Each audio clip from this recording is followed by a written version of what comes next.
am not enjoining them. I am not telling them anything.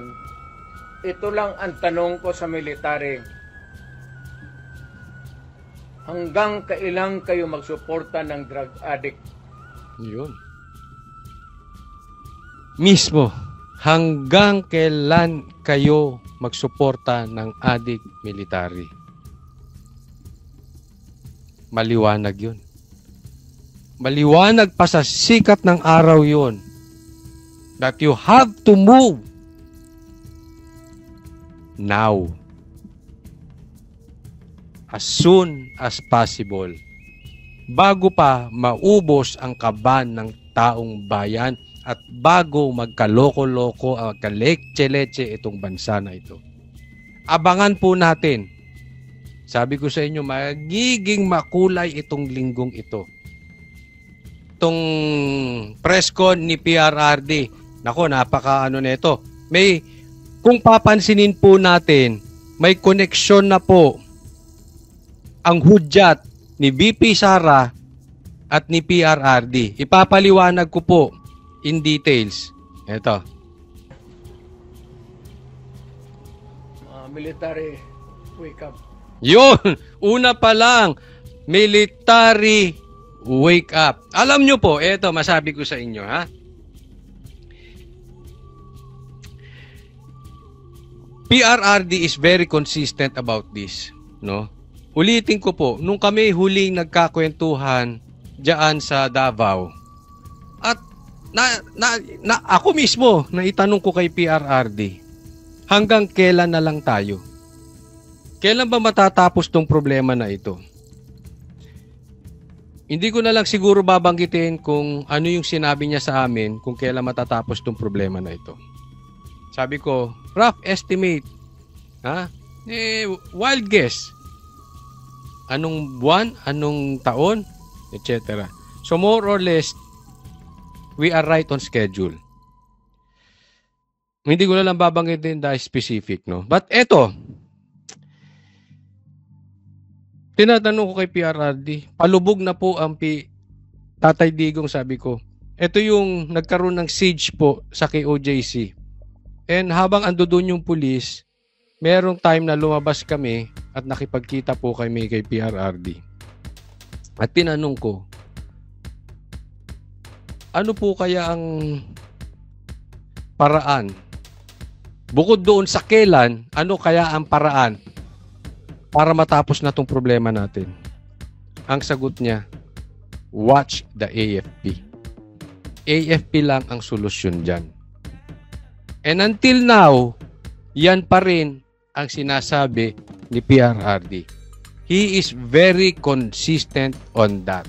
Kaya nga naman, pag-usapan natin ito. Sir, there are observers no, from other countries. Hindi ganito yan. There's a silent martial law in the Philippines. Correct. Nice, may silent martial law. Oh. Ang tao ngayon wala nang mapuntahan. Mismo. Kasi kay July ka. Biro mo, there was an order at a certain point yung the other night, dadalhin siya sa correctional institution. Kung natuloy nalagay siya, saan siya magtakbo? Hindi magagalaw itong Supreme Court kasi separation of powers. Lalo na Malacanang kasi itambalos-los bata niya. So itong tao... Ito ha. May similarities po si Zuleika at ang KOJC. Kasi parehas po na si Zuleika, si Attorney Lopez ay ginamit para pigain si Sara. Ang KOJC ginamit, hinostage para pigain si Pastor Kibuloy. Same scenario. Same script ng nakikita ko. Ngayon, sabi ni PRRD, wala kang matakbuhan. Hindi ka makatakbo sa korte dahil may separation of power. Hindi ka naman makatakbo kay presidente kasi bata niya to si Tambaluslos. Same thing na nangyari sa KOJC. Tumakbo. Nagreklamo ang KOJC sa korte. Naglabas ng desisyon ng korte, dapat umalis na yung mga pulis. Hindi sinunod ni Torre. na natili sila doon. Actually, nag-celebrate na tayo eh. Dahil akala namin, ang pulis ay sumusunod sa batas. Mali pala. Hindi po lahat ha, marami tayong kaibigang pulis. Hindi po lahat. Kaya lang, itong sila Torre, which is, alam natin, ngayon, iisa na script nito sila Tamba. Parehas na ginagawa. Hindi nila susundin ang korte. Si Marcos ay parang wala na sa 3 branches ng Pilipinas. Kasi 3 branches yan, executive, legislative, at saka executive. Wala na pong sinusunod. Hawak na ni Marcos, hawak na ng legislative. Executive, parang iniitsipwera nila. Ang datingan ngayon, hari.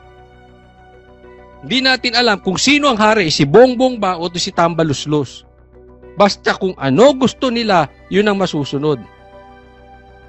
Walang matakbuhan. Yan ang sinabi ko.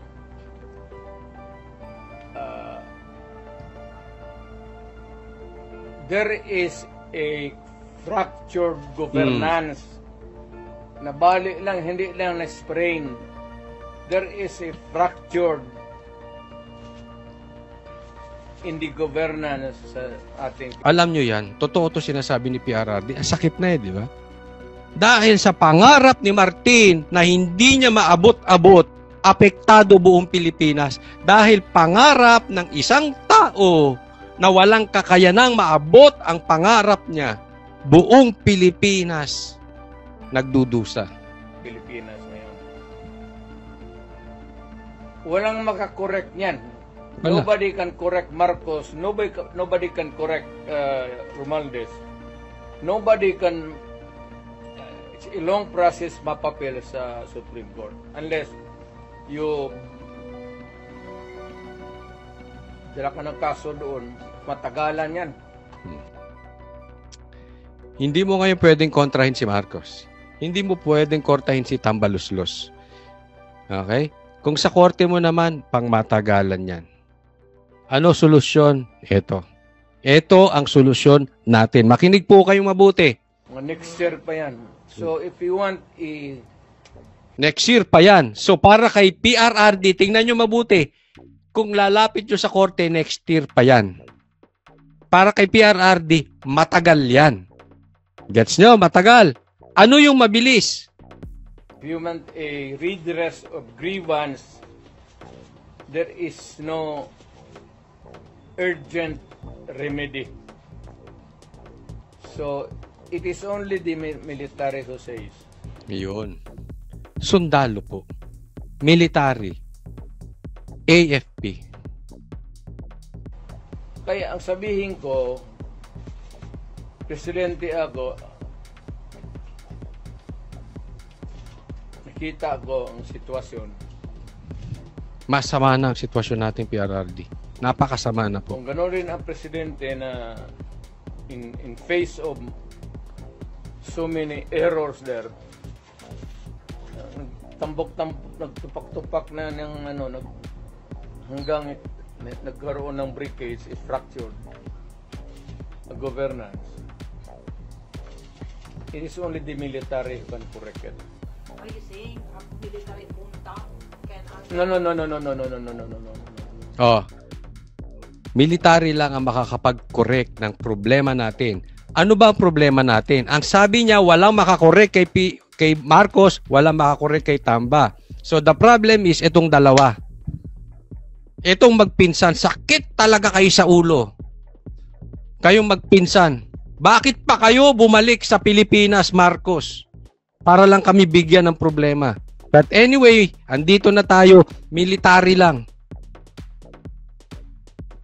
ang solusyon. Ngayon, babarahin si PRRD. Baka ito yung tanong ng tanong before na yung sa KOJC na malditang babae. But anyway, hindi ko alam kung sino yung ibig sabihin ba military junta or etc. Sinabi ko sa lahat niya, magtanong ka ng sundalo niya, mga opisyal yan. Sinabi na magpunta ka. Sinabi ko lang, it is only the military who can correct it. Now, to answer your question, ibig ko sabihin ang military, well, it's an option sa military. It's an option to them. Kasi tandaan nyo po, si PRRD, abogado yan. Hindi yan magsasalita nang malalagay siya sa alanganin.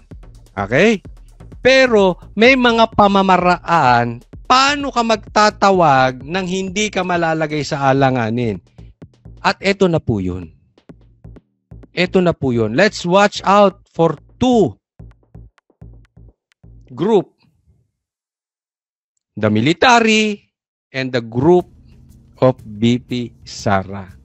Si BP Sara nagsalita rin. May karapatan ng taong bayan sa peaceful assembly. True freedom of speech. Hindi niya sinabing magkaroon ng kudeta, hindi niya sinabing mag-rally kayo. Indirectly, hindi niya sinasabi. Ang sinasabi ni BP Sara, karapatan ng tao questionin ang gobyerno. True peaceful assembly. Karapatan nila yan. Pero hindi ko sila sinasabihan. Same thing kay PRRD. Ang makakasolve lang nito, militar. Pero hindi ko sinasabi gumalaw ang militar. Ako rin, sasabihin ko sa inyo. Yaan po ang indication. And in my opinion, this is the time. Let's watch for the AF, the military, and BP Sara. Pero hindi ko kayo sinasabihan kung anong gagawin. One, they just can sit there sa upuan nila, doon sa bukid, maglinis ng barel. Magsabi lang sila na tanungin nyo yung mga abogado about this statement. Indirectly, kailangan ng sumagot ang militar sa atin. Dahil meron silang sinumpaang pangako sa atin. It's about time gumalaw na sila kung pag-uusapan natin yan. We are not anymore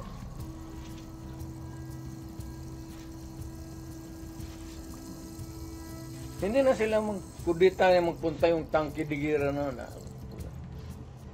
Sabihin lang nila na ayaw na namin yung laro ninyo. Out kami dyan. Kasi kung walang military, yung laro nila, wala na. What do you mean out, Mayor? Getting out means... I don't know. Basta hindi yan kudita, hindi yan ano. Basta sabi lang military. You are oppressing people and you are spending our money like water. Pati kami hindi likat. Ganda na sinabi niya, no? Hindi na kailangan ng kudeta. Kausapin lang nila. Ayaw namin yung pagnanakaw nyo. Ayaw naming addict kayo. I'm out. We are out. Nagkakaintindihan na po. Hindi na kailangan. Sa media po, ha? Hindi na kailangan i-detalye yan. Alam na nila ibig sabihin yan. Media, hindi kayo bobo. Militar, hindi kayo bobo. PRRD, hindi siya bobo. Nagkakaintindihan po tayo dito. Hindi tayo bobo pare-parehas. Napakaliwanag po niyan. Anong out? Wala na yung support nila. Kung hindi nyo titigilan yung pag-addict ninyo at yung pagnanakaw ninyo. You are on your own. Ngayon, tingnan natin kung tatayo pa yan. Ang kaharian na walang supporters, wala pang militar, para kang nagtayo ng palasyo sa buhangin. Lulubog at lulubog. Coming days, mawalaan kami ng aming retirement, magalaw. Hindi kami sasali sa inyo. Silent protest. Not taking orders at all. Hindi silent protest. Military lang talaga. Oh, military silent protest, Mayor. Will not take orders from the regime. Ano? You will not take Sabihin na nga niya, Sir, wag mo kaming isali. Pati kami, ang mga asawa ko nagtrabaho sa gobyerno, nakataya. Tingnan mo naman yung pera. Kinuha ninyo sa GSIS. Magnanakaw PhilHealth. talaga eh. Ako sabi naisip ko. Ano ba talaga ang purpose ng Marcos sa Pilipinas? Bakit pa kayo bumalik? Nagkandaloko-loko ng buhay namin dyan sa mga Aquino. Bumalik pa kayo, Marcos. Nadagdagan pa. Ngayon, magkakampi pa kayo ng pula at dilaw. Anak na. Buang. Ganun sa ako sabi. Pinagbili nila, saan itong pera? 25 tons of gold reserves natin sold amounting to 129 billion. Asa na yan?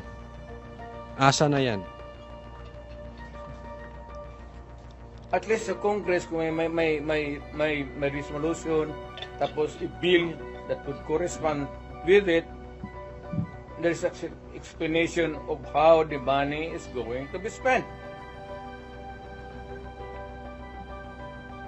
Pero ito, paano ito ngayon? Sila lang nakaalam nito. Yung Maharlika, sila lang nakaalam nito. Yung Maharlika, wala nang balita dyan. Yeah? Saan na napunta yung Maharlika funds na yan? Alam mo, para tayong kumbagat sa isang tao, para tayong tinanggalan ng dugo. Sasairin ang dugo natin hanggang sa mamatay tayo pare-parehas. Uubusin ang pera ng Pilipinas. Walang participation ng people dyan pati ito. So, ganitong 25 tons. Militar, alam nyo yan. Alam nyo yan. Alam ba ng military yan? Hindi sabihin nila, kung wala hindi na kami sasabi. Diba? Militar, alam nyo yan, di ba? Oh. Yan ang sinasabi ni Pia. Kung sasabihin nyo, hindi nyo alam yan, wala na kami magagawa dyan. Asa sa inyo yan? Kung kaya ng konsensya nyo. Diba? Saan napunta yung flood control projects funds? Saan napunta yung Maharlika funds na yan? Bilyon! Nawawala na. Hindi alam ng militar? Kayo na sumagot. Yan ang laro ninyo. Pero Mayor, parang play safe naman ang military ngayon. Do you think si Browner po ay mag-break up nito?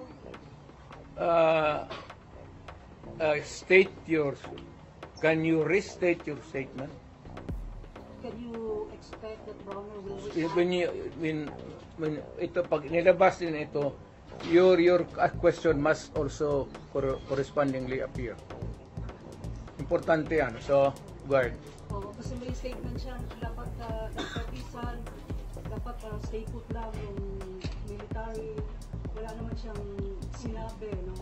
In fact, si Inday na nagsabi na tulog-tulugan yung chief of staff. Totoo yan, tulog-tulugan. Yung chief of staff. Totoo naman eh. Makakatulog yung chief of staff. Matagal na siyang natulog. Alam niya yung commander-in-chief niya nagdudruga. Noon pa yan, alam na ng lahat. Baka siya lang ang hindi. Ang mga polis. Kaming taga Davao, alam namin si Lagdameo nagdudruga. Maliwanag yan. Lagdameo, nagdodroga. Sino pa? Kasi kasama namin siya palagi dito sa dyan kay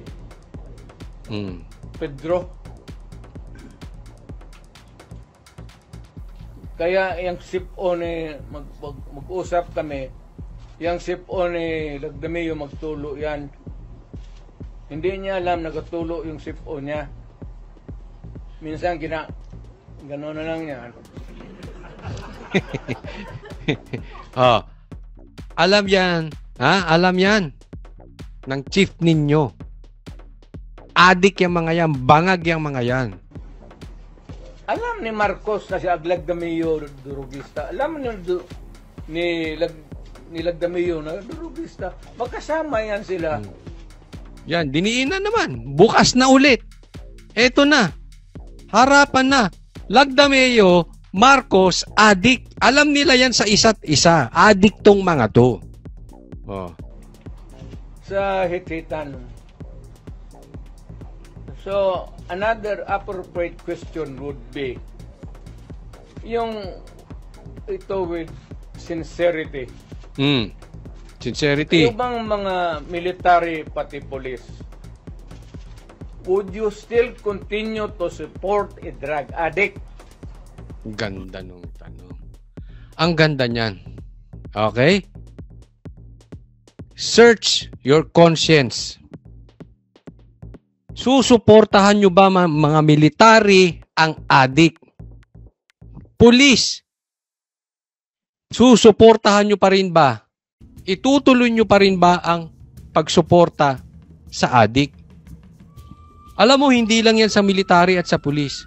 Kasi every one of us are responsible sa nangyayari ngayon. We have a job, meron tayong trabaho. Tanong ko, mainstream media, are you going to still support an addict? Sige nga, asan ang konsensya nyo?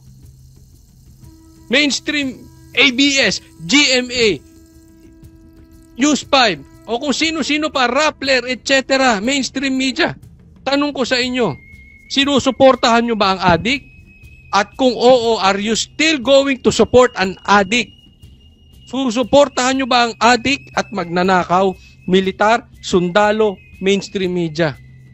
May responsibilidad tayo sa taong bayan. Now, tell us, sabihin nyo, hindi kami susuporta sa addict or hindi sila addict. But please, deny it. Imposibleng hindi nyo alam. Alam ninyo kung mana, pero tanungin mo lang yung Presidential Security Command. O yan. PSG lang, tanungin nyo, alam na kung addict yung mga yan o hindi. Puro military man yan. You did not go far. Yung mga tao ninyo sa military. Hanggang kailan kayo magsuporta ng drug addict na presidente? Yun. Hanggang kailan kayo magsuporta? Dagdagan na natin kasi maraming nawawalang pera eh. Hanggang kailan kayo susuporta ng addict na presidente at magnanakaw na si Martin o kung si presidente man yan? Military kailan? Hanggang kailan? Police hanggang kailan? Mainstream media hanggang kailan kayo susuporta sa addict? Nagtatanong lang. Kaya nga gusto namin i-deny nyo. Sige, sabihin nyo, hindi naman sila addict eh. We want to hear your denial. But please don't just keep quiet. Sabihin mo sa amin. Kasi nagpapatulong kami to get the answers. Sana we cannot get a correct and accurate or true answer from kami ang magtanong. Barado kami ngayon eh. So under the constitutional provision of the right to be heard, peaceful assembly. Kailangan sagutin ninyo yan. Ayan, ito, papakita niya yung papel. Adik at magnanakaw problema natin. Nawawalang pera, tapos adik ang namumuno. The right to be heard, the right to be informed. Importante yan. Constitutional provision yan. Mr. General sa military. Browner, Mr. General sa military. The right of the people to seek redress of grievance. Kayo lang ang makabigay niyan ngayon. Liwanag na. Okay? Maliwanag na. Kayo lang ang makabigay niyan ngayon. Militar. We are waiting. We are waiting. Hindi inuutusan ni PRRD, sinasabi lang niya yung sitwasyon. Now, ang bola ay nasa kamay na ng militar. I will repeat the question sa mga military. Are you still going to support until when you are going to support a president that is an addict at magnanakaw? Hindi galing sa akin yan, galing kay PRRD. That is a question. Saliksikin nyo yung konsensya nyo. As for us, tingnan natin ang galaw ni BP Sara at ng military. The right of information, you protect that right and allow us to use it. And we are seeking for redress of grievance of the abuses of government. Huwag na lang yung dalawang babae na inaano nila. Karaming sabi, ganon, tantrum. Hysterical yun, hindi yun ano. Eh, kung ikaw may kasama ka na worker mo, delirium na, what are you supposed to do? Alam mo, yung sinasabi nila, pang-aasar nila kay BP Sara na nag-hysterical, etc., etc. Maybe, nag-hysterical siya. Maybe for some people, that is negative. Para sa akin, that is positive. Nagustuhan ko yun. Lalo akong sumaludo kay BP Sara. Dahil sa gitna ng gera, hindi niya iniwan yung tao niya. Ayan ang leader. Yan ang difference ng leader at sa boss. Ang boss, bossy lang. Gusto niyan pinagsisilbihan. But when the going gets tough, iiwanan ka niyan. Yan ang boss. Yan ang bossy. Laglagan yan. Cancel culture ang boss. Traidor. It's all about him. It's all about her. It's my agenda. Wala akong pakialam sa inyo. You follow me because I am the boss. That's a boss. That is bossy. A leader, yung ginawa ni BP Sara. Mapahamak na ako. But I will go down with my people. So, hysterical na. Kung hysterical, para sa inyo masama, sa inyo yan. As for me, yan ang gusto kong leader. Yan ang susundan ko. Hanggang sa mamatay, yung ganyang klaseng leader. Kasi pag ang boss, ang susundan ko ay boss, tablahan na tayo. Pero kung ang susundan ko, leader, inspired ako sumunod. Ako sa isang tanong, Mr. Military, give us that right. The right of information that is true and correct, the right of redress of grievance, and the right to protect us. Tatlo, right to information. Dapat malaman namin, addict ba yan? Saan napunta yung pera? Bigay nyo sa amin yung karapatan namin. Yung karapatan namin na masabi namin yung aming hinanakit. Yan.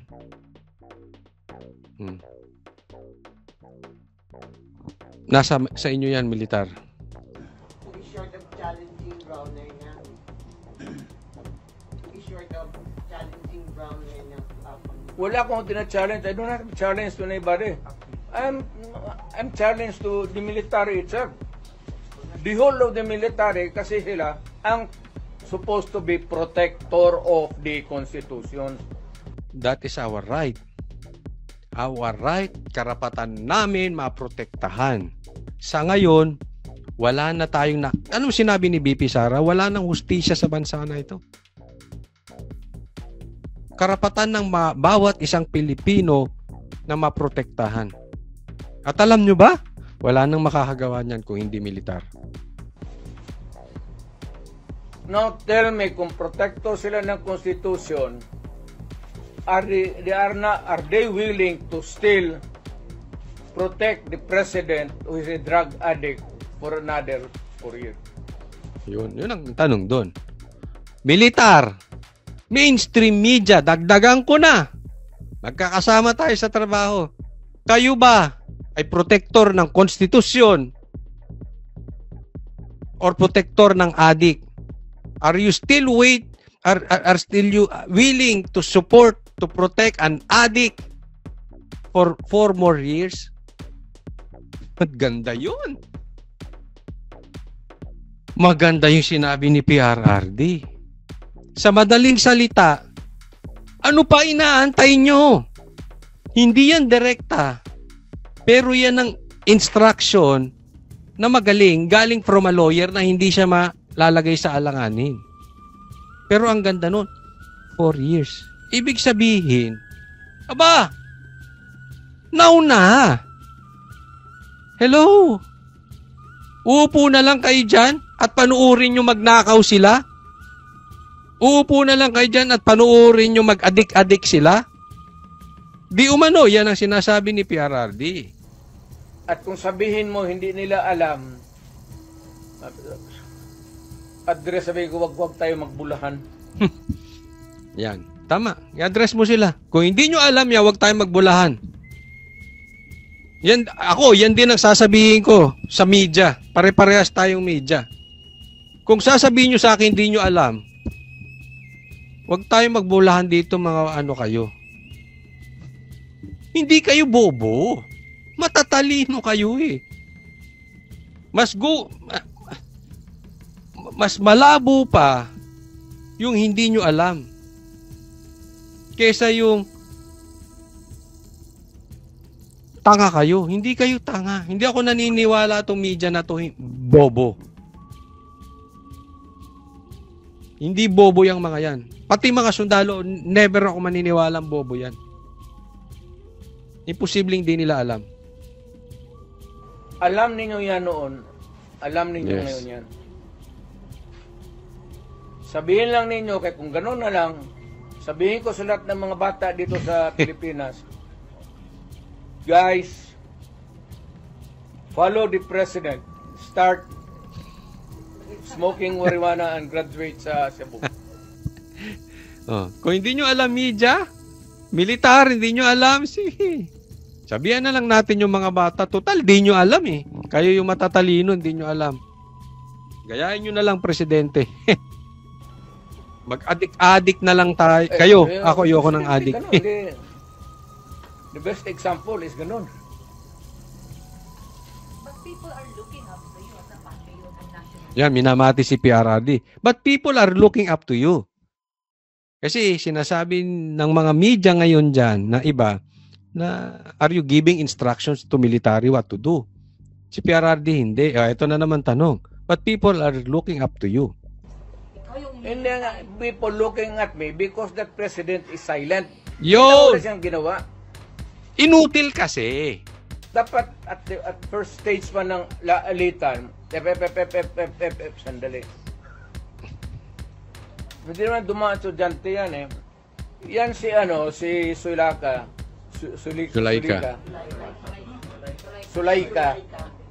Sulaika, anak ni Joe Lopez yan.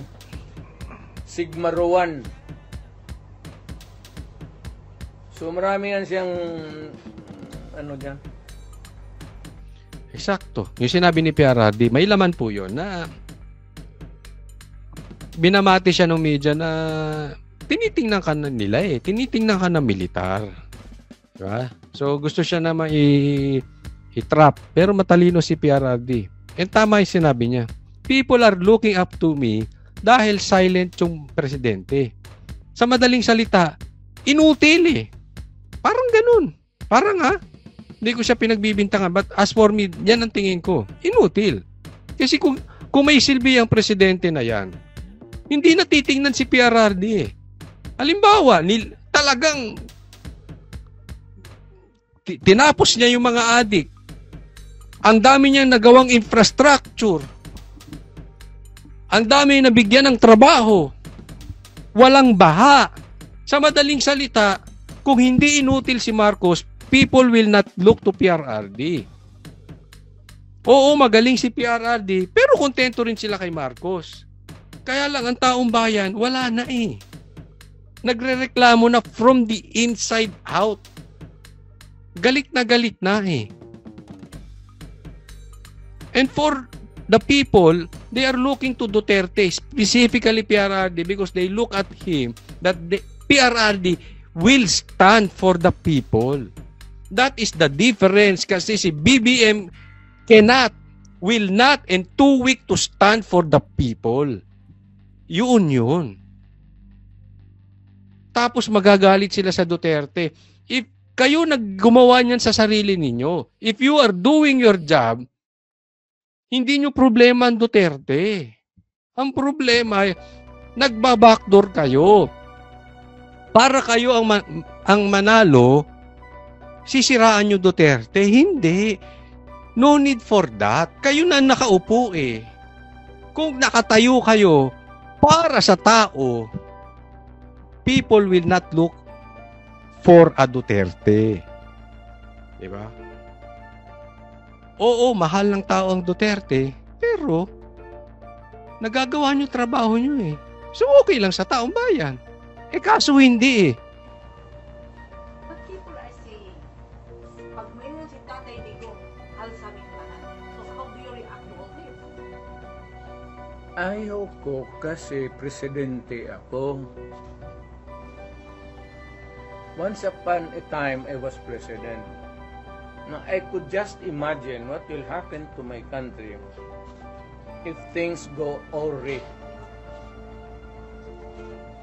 Ganyan na. So, hindi manggaling sa akin. It's being sorry. Alam mo, kailangan din masagot nitong si Marcos, yung tungkol sa suicide. Na nag-suicide, di umano, sabi ni PRRD, dahil pinahiya dahil kay Lisa. Ipaliwanag nyo rin yan. And please, don't tell us na hindi rin alam ng military yan. And please don't tell us na hindi rin alam ng media yan. Kung ang tao na mayor ang pupunta at mag-alsa, So, ako, I will take my cue from the military. Kung sabihan nila na, we will take this step, I will support it. Sige, Mayor, samahan mo kami, magpunta tayo doon sa, tignan nating record. We will ask. Tapos, ganun. I will follow. As the former president, do you see the repeat of history? No. Leave me out. Ako basta kung may mga ganong uprising, sinabi ko na sa kanila, I'm out. Wala akong participation. But will you not No nothing. to enjoy just No nothing. You're just airing out as a citizen. Mayor, I mean, to enjoin them to opt out? what? To opt out from supporting what you said was Sandro is the president. Are you not going to enjoin them to opt out? That's civilian ako. I have no authority to order No, not them to. order, but just enjoin them or And I am not enjoining them. I am not telling them anything. Ito lang ang tanong ko sa military. Hanggang kailan kayo magsuporta ng drug addict? Yun. Mismo, hanggang kailan kayo magsuporta ng addict military? Maliwanag yun. Maliwanag pa sa sikat ng araw yun that you have to move now. As soon as possible. Bago pa maubos ang kaban ng taong bayan at bago magkaloko-loko, magkaletse-letse itong bansa na ito. Abangan po natin. Sabi ko sa inyo, magiging makulay itong linggong ito. And yung press ko ni PRRD at yung press live ni BP Sara sa pool. military, the people, kinakasa na. And ito, this is just my opinion. Possibly meron ng usapan sa loob ng militar. I don't think PRRD is stupid. So, posibleng meron ng usapan dyan. At uuwi nga dito si PRRD para kausapin ang mga military. Uuwi dito, pupunta dito sa Maynila, I mean. So, possibly meron ng pag-uusap dyan para magsalita ng ganyan si PRRD. And, may galawan na dyan. No? Possibly, alam din ni Browner yan. So, you will be in the middle of this kung ano ang magiging suporta ni Browner. Sa adik ba? O sa Constitution? We will see. But, I would like to believe na meron ng galawan sa military ngayon.